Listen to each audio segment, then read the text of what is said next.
കുറച്ച് മഞ്ഞൾപ്പൊടി.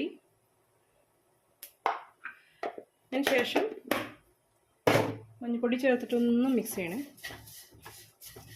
എന്നിട്ടൊന്ന് മിക്സ് ചെയ്തെടുക്കാം.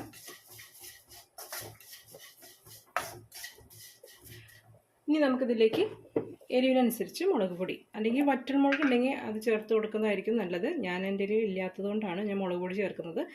നിങ്ങൾ ചേർക്കുകയാണെങ്കിൽ വറ്റൽമുളക് ചേർത്തിട്ട് ഫ്രൈ ചെയ്തെടുക്കണം. ഈ നാളികേരത്തിൻ്റെ കൂട്ടത്തിൽ തന്നെ ഇട്ട് ഫ്രൈ ചെയ്തെടുക്കുക. അപ്പോൾ എൻ്റെ കയ്യിൽ ഇല്ലാത്തതുകൊണ്ട് ഞാൻ ചേർക്കാത്തതാണ്. നമ്മൾ മുളക് പൊടി 1 ടീസ്പൂൺ, അത് നമ്മൾ എരിവിനനുസരിച്ച് എത്ര വേണോ അതിനനുസരിച്ച് ചേർക്കാം. ഓക്കെ, അപ്പോൾ മുളക് പൊടി. ഇനി നമുക്ക് ഇതിലേക്ക് ചേർക്കാനുള്ളത് മല്ലിപ്പൊടിയാണ്. അതും നിങ്ങൾക്ക് മുഴുവനായിട്ടുള്ള മല്ലിയില്ലേ അത് ചേർത്ത് കൊടുത്ത് ഫ്രൈ ചെയ്തെടുക്കാം.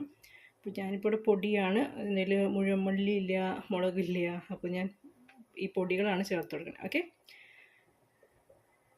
അപ്പോൾ